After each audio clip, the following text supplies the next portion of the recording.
प्रिय भक्तों, शनिवार का दिन शनिदेव को समर्पित होता है और जो भी भक्त शनिवार के दिन शनिदेव की सच्चे मन से पूजा अर्चना एवं उनके मंत्रों का जाप या श्रवण करता है, उस व्यक्ति के ऊपर शनिदेव की कृपा सदा सदा के लिए बनी रहती है। कहा जाता है कि जिन भक्तों पर शनिदेव का आशीर्वाद प्राप्त हो जाता है वह रंक से भी राजा बन जाता है और उसके जीवन के सारे कष्ट व दुख दर्द दूर हो जाते हैं। प्रिय भक्तों, आज हम आपको शनिदेव का एक ऐसा ही चमत्कारी मंत्र बताने जा रहे हैं जिसका 108 बार जाप या श्रवण करने मात्र से ही आपके परिवार व आपकी संतान पर कभी भी किसी प्रकार का संकट नहीं आएगा। साथ ही इस मंत्र के प्रभाव से शनि दोषों से भी मुक्ति मिलती है और भक्तों पर शनिदेव की कृपा हमेशा हमेशा के लिए बनी रहती है। मन चाहा फल व वर प्राप्त होता है। माता पिता एवं बच्चों का स्वास्थ्य हमेशा ठीक बना रहता है। घर के सभी आपसी कलेश हमेशा के लिए मिट जाते हैं। व्यवसाय से लेकर छोटे बड़े हर कारोबार में वृद्धि होगी। शनिदेव सिर्फ खुश ना होकर अपने भक्तों की सभी प्रकार की मनोकामनाएं भी पूरी करते हैं। बस आपको इस मंत्र का 108 बार जाप करना है। आप इस मंत्र का 108 बार जाप करते ही भगवान शनिदेव आप पर अपनी कृपा दृष्टि बरसा देंगे और आपके सभी बिगड़ते हुए कार्य भी बनने लग जाएंगे। साथ ही धन का ऐसा भंडार लगेगा कि जीवन भर भी समाप्त नहीं होगा। बस आपको इस मंत्र का 108 बार जाप करना है। यदि किसी कारणवश आप इस मंत्र का जाप करने में असमर्थ हैं तो आप इस मंत्र को अपने घर या दुकान पर मोबाइल फ़ोन पर चलाकर 108 बार पूरा श्रवण करें। साथ ही प्रिय भक्तों, यदि आप शनिदेव का आशीर्वाद अपने ऊपर अपने संपूर्ण परिवार के ऊपर पाना चाहते हैं तो हमारे इस वीडियो को एक दिल से लाइक करके हमारे चैनल संस्कारी सीनू को सब्सक्राइब करके कमेंट में जय शनिदेव अवश्य लिखें, जिससे शनिदेव के चरणों में आप सभी भक्तों की हाजिरी लग जाएगी। तो प्रिय भक्तों, मंत्र कुछ इस प्रकार है। ओम नीलांजलम समाभासम रविपुत्रम यमाग्रजम छायामार्तंड समूभूतम नमामि शनैश्वरम। ओम नीलांजनम समाभासम रविपुत्रम यमाग्रजम छायामार्तंड समूभूतम नमामि शनैश्वरम।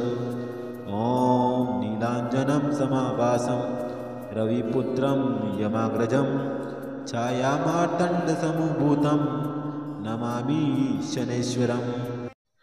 ओम नीलांजलम समाभासम रविपुत्रम यमाग्रजम छायामार्तंड समूभूतम नमामि शनैश्वरम।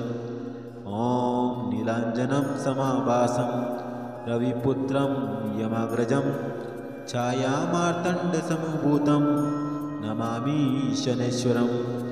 ओम नीलांजनम समाभासम रविपुत्रम यमाग्रजम छायामार्तंड समूभूतम नमामि शनैश्वरम। ओम नीलांजलम समाभासम रविपुत्रम यमाग्रजम छायामार्तंड समूभूतम नमामि शनैश्वरम। ओम नीलांजनम समाभासम रविपुत्रम यमाग्रजम छायामार्तंड समूभूतम नमामि शनैश्वरम। ओम नीलांजनम समाभासम रविपुत्रम यमाग्रजम छायामार्तंड समूभूतम नमामि शनैश्वरम। ओम नीलांजलम समाभासम रविपुत्रम यमाग्रजम छायामार्तंड समूभूतम नमामि शनैश्वरम। ओम नीलांजनम समाभासम रविपुत्रम यमाग्रजम छायामार्तंड समूभूतम नमामि शनैश्वरम। ओम नीलांजनम समाभासम रविपुत्रम यमाग्रजम छायामार्तंड समूभूतम नमामि शनैश्वरम। ओम नीलांजलम समाभासम रविपुत्रम यमाग्रजम छायामार्तंड समूभूतम नमामि शनैश्वरम। ओम नीलांजनम समाभासम रविपुत्रम यमाग्रजम छायामार्तंड समूभूतम नमामि शनैश्वरम। ओम नीलांजनम समाभासम रविपुत्रम यमाग्रजम छायामार्तंड समूभूतम नमामि शनैश्वरम्। ॐ नीलाञ्जनं समाभासं रविपुत्रं यमाग्रजं छायामार्तण्डसमभूतं नमामि शनैश्वरम्। ॐ नीलाञ्जनं समाभासं रविपुत्रं यमाग्रजं छायामार्तण्डसमभूतं नमामि शनैश्वरम्। ॐ नीलाञ्जनं समाभासं रविपुत्रं यमाग्रजं छायामार्तण्डसमभूतं नमामि शनैश्वरम्। ॐ नीलाञ्जनं समाभासं रविपुत्रं यमाग्रजं छायामार्तण्डसमभूतं नमामि शनैश्वरम्। ॐ नीलाञ्जनं समाभासं रविपुत्रं यमाग्रजं छायामार्तण्डसमभूतं नमामि शनैश्वरम्। ॐ नीलाञ्जनं समाभासं रविपुत्रं यमाग्रजं छायामार्तण्डसमभूतं नमामि शनैश्वरम्। ॐ नीलाञ्जनं समाभासं रविपुत्रं यमाग्रजं छायामार्तण्डसमभूतं नमामि शनैश्वरम्। ॐ नीलाञ्जनं समाभासं रविपुत्रं यमाग्रजं छायामार्तण्डसमभूतं नमामि शनैश्वरम्। ॐ नीलाञ्जनं समाभासं रविपुत्रं यमाग्रजं छायामार्तण्डसमभूतं नमामि शनैश्वरम्। ॐ नीलाञ्जनं समाभासं रविपुत्रं यमाग्रजं छायामार्तण्डसमभूतं नमामि शनैश्वरम्। ॐ नीलाञ्जनं समाभासं रविपुत्रं यमाग्रजं छायामार्तण्डसमभूतं नमामि शनैश्वरम्। ॐ नीलाञ्जनं समाभासं रविपुत्रं यमाग्रजं छायामार्तण्डसमभूतं नमामि शनैश्वरम्। ॐ नीलाञ्जनं समाभासं रविपुत्रं यमाग्रजं छायामार्तण्डसमभूतं नमामि शनैश्वरम्। ॐ नीलाञ्जनं समाभासं रविपुत्रं यमाग्रजं छायामार्तण्डसमभूतं नमामि शनैश्वरम्। ॐ नीलाञ्जनं समाभासं रविपुत्रं यमाग्रजं छायामार्तण्डसमभूतं नमामि शनैश्वरम्। ॐ नीलाञ्जनं समाभासं रविपुत्रं यमाग्रजं छायामार्तण्डसमभूतं नमामि शनैश्वरम्। ॐ नीलाञ्जनं समाभासं रविपुत्रं यमाग्रजं छायामार्तण्डसमभूतं नमामि शनैश्वरम्। ॐ नीलाञ्जनं समाभासं रविपुत्रं यमाग्रजं छायामार्तण्डसमभूतं नमामि शनैश्वरम्। ॐ नीलाञ्जनं समाभासं रविपुत्रं यमाग्रजं छायामार्तण्डसमभूतं नमामि शनैश्वरम्। ॐ नीलाञ्जनं समाभासं रविपुत्रं यमाग्रजं छायामार्तण्डसमभूतं नमामि शनैश्वरम्। ॐ नीलाञ्जनं समाभासं रविपुत्रं यमाग्रजं छायामार्तण्डसमभूतं नमामि शनैश्वरम्। ॐ नीलाञ्जनं समाभासं रविपुत्रं यमाग्रजं छायामार्तण्डसमभूतं नमामि शनैश्वरम्। ॐ नीलाञ्जनं समाभासं रविपुत्रं यमाग्रजं छायामार्तण्डसमभूतं नमामि शनैश्वरम्। ॐ नीलाञ्जनं समाभासं रविपुत्रं यमाग्रजं छायामार्तण्डसमभूतं नमामि शनैश्वरम्। ॐ नीलाञ्जनं समाभासं रविपुत्रं यमाग्रजं छायामार्तण्डसमभूतं नमामि शनैश्वरम्। ॐ नीलाञ्जनं समाभासं रविपुत्रं यमाग्रजं छायामार्तण्डसमभूतं नमामि शनैश्वरम्। ॐ नीलाञ्जनं समाभासं रविपुत्रं यमाग्रजं छायामार्तण्डसमभूतं नमामि शनैश्वरम्। ॐ नीलाञ्जनं समाभासं रविपुत्रं यमाग्रजं छायामार्तण्डसमभूतं नमामि शनैश्वरम्। ॐ नीलाञ्जनं समाभासं रविपुत्रं यमाग्रजं छायामार्तण्डसमभूतं नमामि शनैश्वरम्।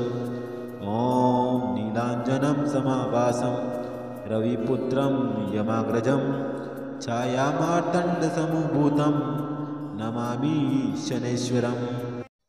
ॐ नीलाञ्जनं समाभासं रविपुत्रं यमाग्रजं छायामार्तण्डसमभूतं नमामि शनैश्वरम्।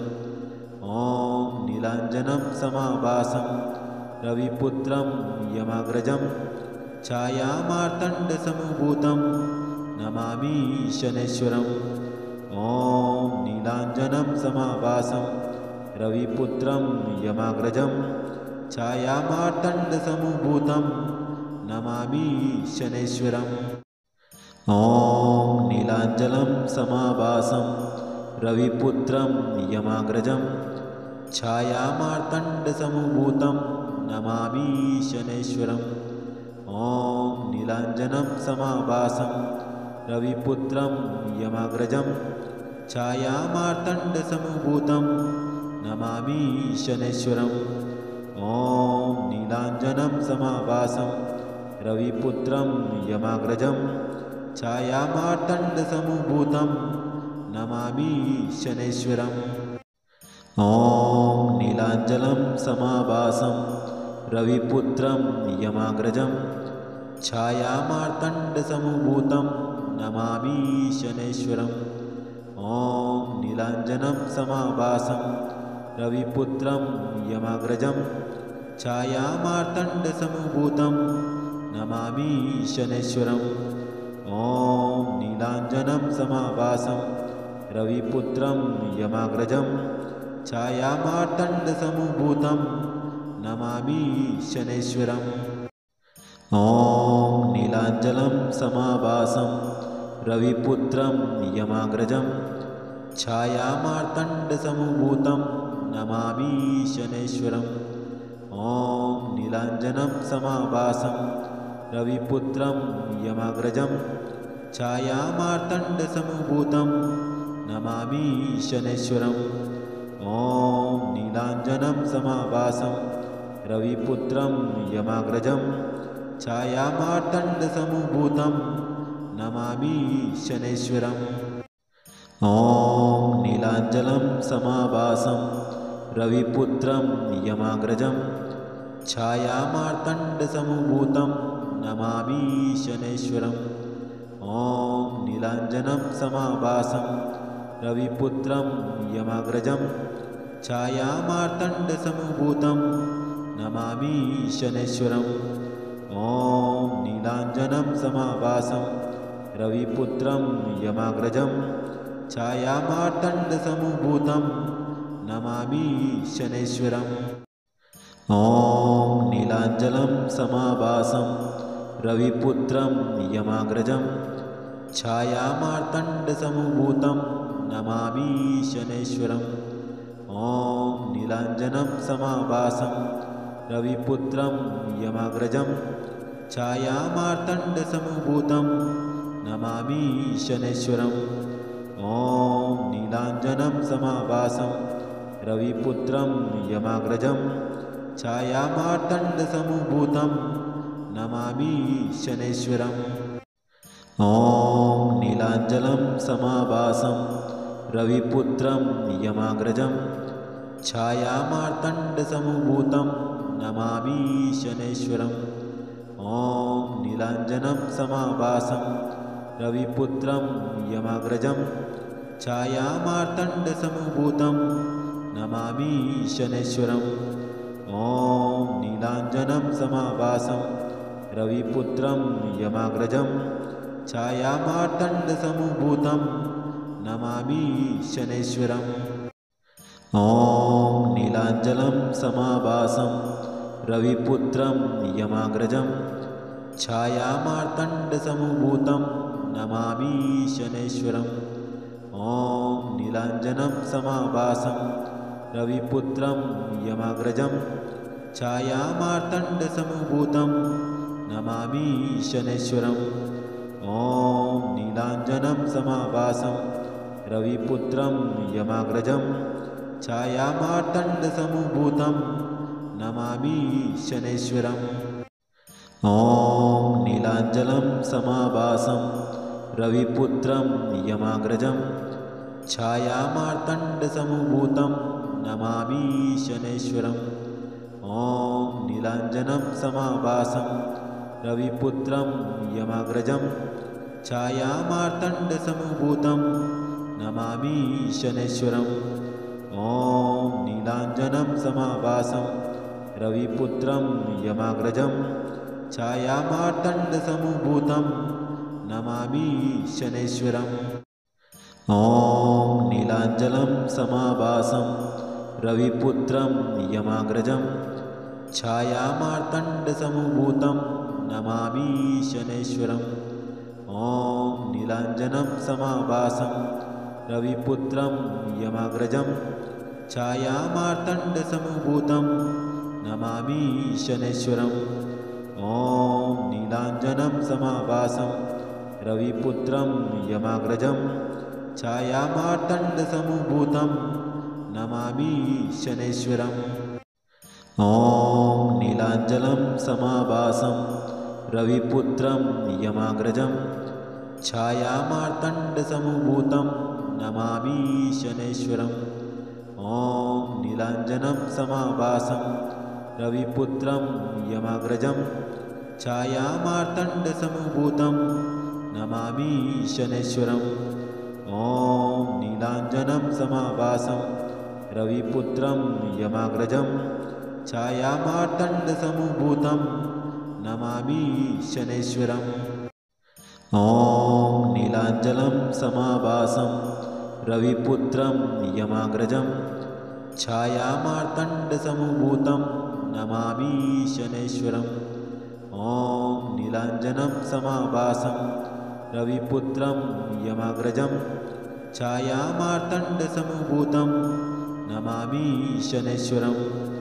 ॐ नीलाञ्जनं समाभासं रविपुत्रं यमाग्रजं छायामार्तण्डसमभूतं नमामि शनैश्वरम्।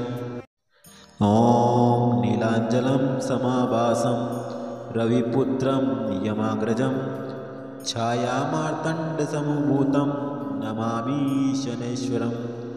ॐ नीलाञ्जनं समाभासं रविपुत्रं यमाग्रजं छायामार्तण्डसमभूतं नमामि शनैश्वरम्। ॐ नीलाञ्जनं समाभासं रविपुत्रं यमाग्रजं छायामार्तण्डसमभूतं नमामि शनैश्वरम्। ॐ नीलाञ्जनं समाभासं रविपुत्रं यमाग्रजं छायामार्तण्डसमभूतं नमामि शनैश्वरम्। ॐ नीलाञ्जनं समाभासं रविपुत्रं यमाग्रजं छायामार्तण्डसमभूतं नमामि शनैश्वरम्। ॐ नीलाञ्जनं समाभासं रविपुत्रं यमाग्रजं छायामार्तण्डसमभूतं नमामि शनैश्वरम्। ॐ नीलाञ्जनं समाभासं रविपुत्रं यमाग्रजं छायामार्तण्डसमभूतं नमामि शनैश्वरम्।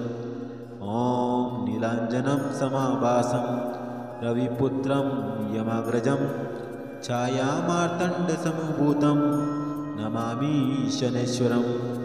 ॐ नीलाञ्जनं समाभासं रविपुत्रं यमाग्रजं छायामार्तण्डसमुभूतं नमामि शनैश्वरम्। ॐ नीलाञ्जनं समाभासं रविपुत्रं यमाग्रजं छायामार्तण्डसमुभूतं नमामि शनैश्वरम्।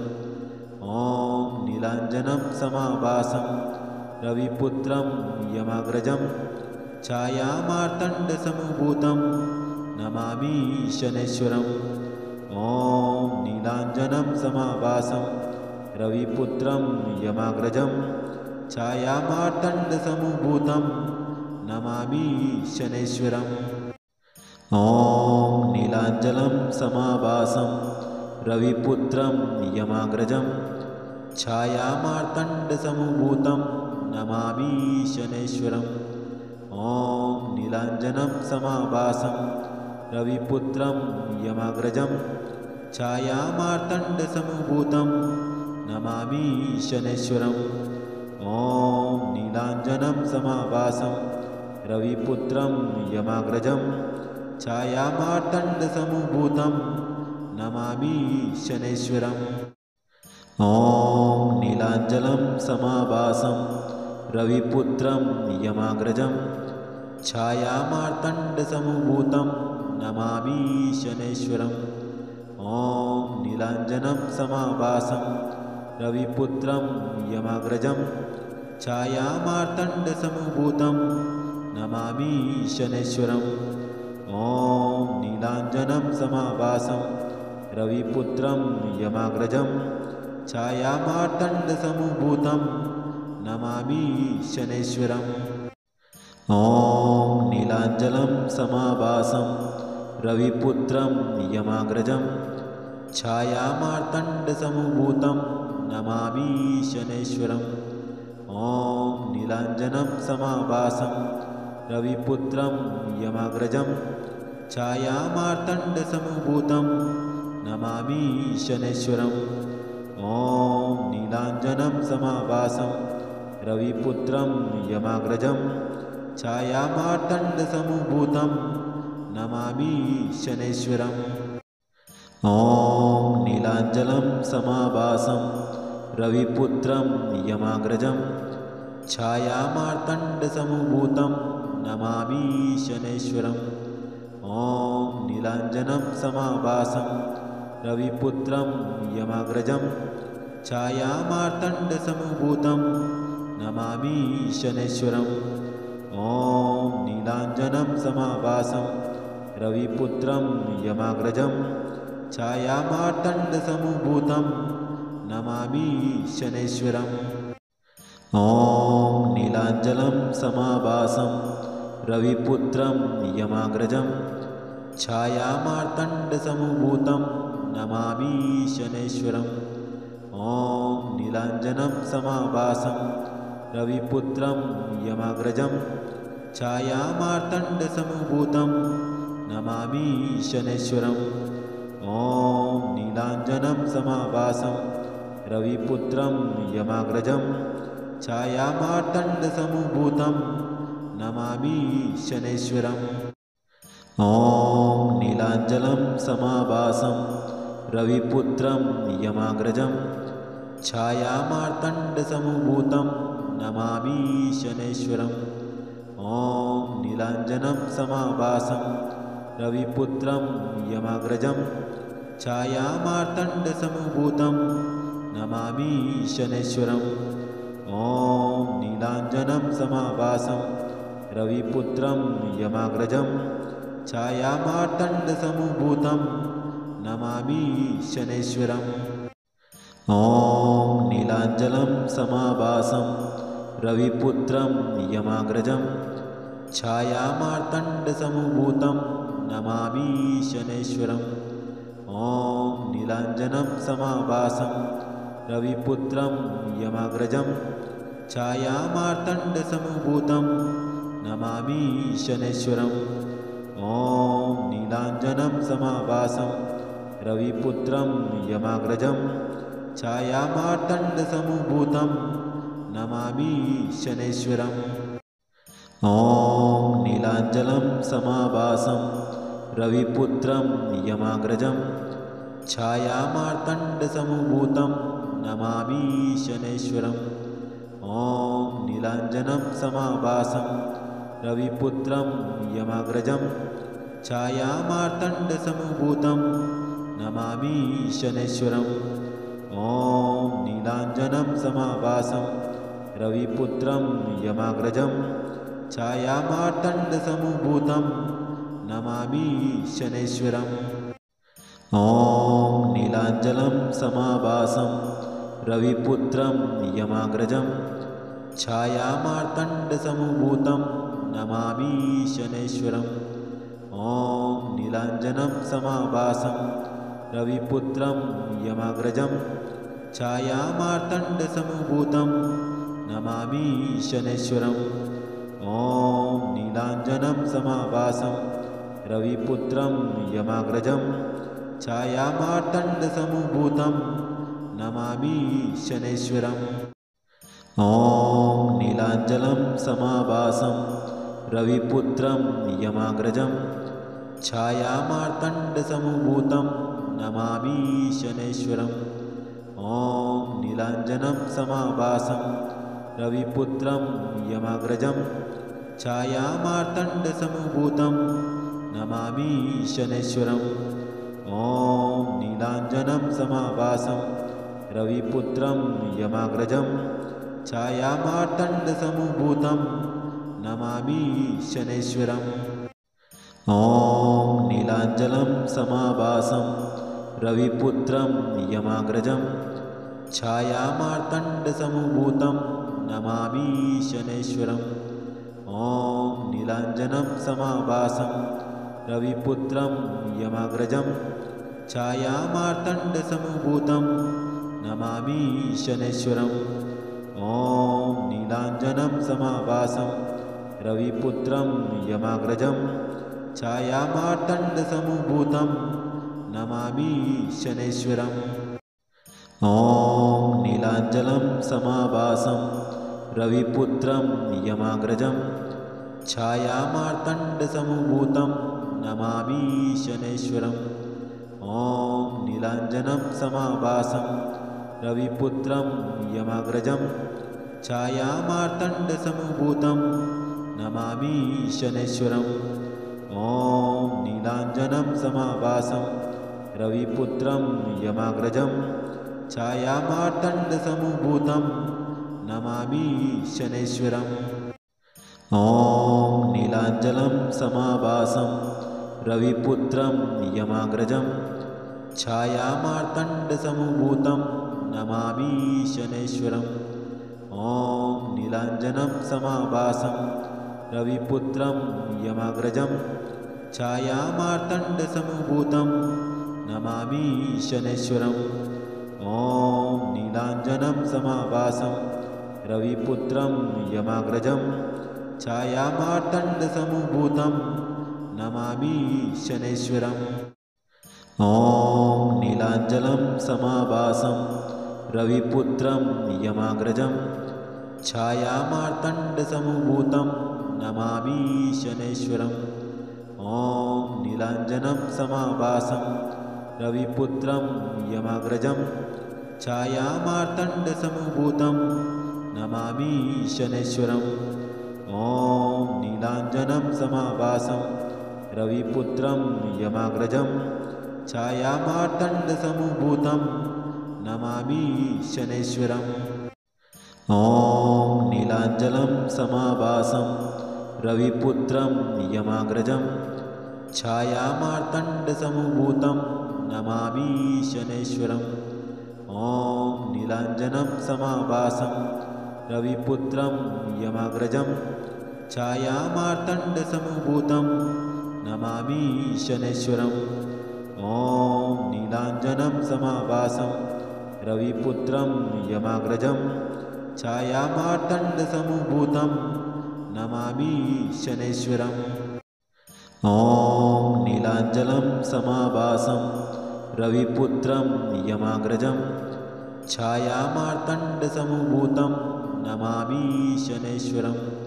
ॐ नीलाञ्जनं समाभासं रविपुत्रं यमाग्रजं छायामार्तण्डसमभूतं नमामि शनैश्वरम्। ॐ नीलाञ्जनं समाभासं रविपुत्रं यमाग्रजं छायामार्तण्डसमभूतं नमामि शनैश्वरम्। ॐ नीलाञ्जनं समाभासं रविपुत्रं यमाग्रजं छायामार्तण्डसमभूतं नमामि शनैश्वरम्। ॐ नीलाञ्जनं समाभासं रविपुत्रं यमाग्रजं छायामार्तण्डसमभूतं नमामि शनैश्वरम्। ॐ नीलाञ्जनं समाभासं रविपुत्रं यमाग्रजं छायामार्तण्डसमभूतं नमामि शनैश्वरम्। ॐ नीलाञ्जनं समाभासं रविपुत्रं यमाग्रजं छायामार्तण्डसमभूतं नमामि शनैश्वरम्। ॐ नीलाञ्जनं समाभासं रविपुत्रं यमाग्रजं छायामार्तण्डसमभूतं नमामि शनैश्वरम्। ॐ नीलाञ्जनं समाभासं रविपुत्रं यमाग्रजं छायामार्तण्डसमभूतं नमामि शनैश्वरम्। ॐ नीलाञ्जनं समाभासं रविपुत्रं यमाग्रजं छायामार्तण्डसमभूतं नमामि शनैश्वरम्। ॐ नीलाञ्जनं समाभासं रविपुत्रं यमाग्रजं छायामार्तण्डसमभूतं नमामि शनैश्वरम्। ॐ नीलाञ्जनं समाभासं रविपुत्रं यमाग्रजं छायामार्तण्डसमभूतं नमामि शनैश्वरम्। ॐ नीलाञ्जनं समाभासं रविपुत्रं यमाग्रजं छायामार्तण्डसमभूतं नमामि शनैश्वरम्। ॐ नीलाञ्जनं समाभासं रविपुत्रं यमाग्रजं छायामार्तण्डसमभूतं नमामि शनैश्वरम्। ॐ नीलाञ्जनं समाभासं रविपुत्रं यमाग्रजं छायामार्तण्डसमभूतं नमामि शनैश्वरम्। ॐ नीलाञ्जनं समाभासं रविपुत्रं यमाग्रजं छायामार्तण्डसमभूतं नमामि शनैश्वरम्। ॐ नीलाञ्जनं समाभासं रविपुत्रं यमाग्रजं छायामार्तण्डसमभूतं नमामि शनैश्वरम्। ॐ नीलाञ्जनं समाभासं रविपुत्रं यमाग्रजं छायामार्तण्डसमभूतं नमामि शनैश्वरम्।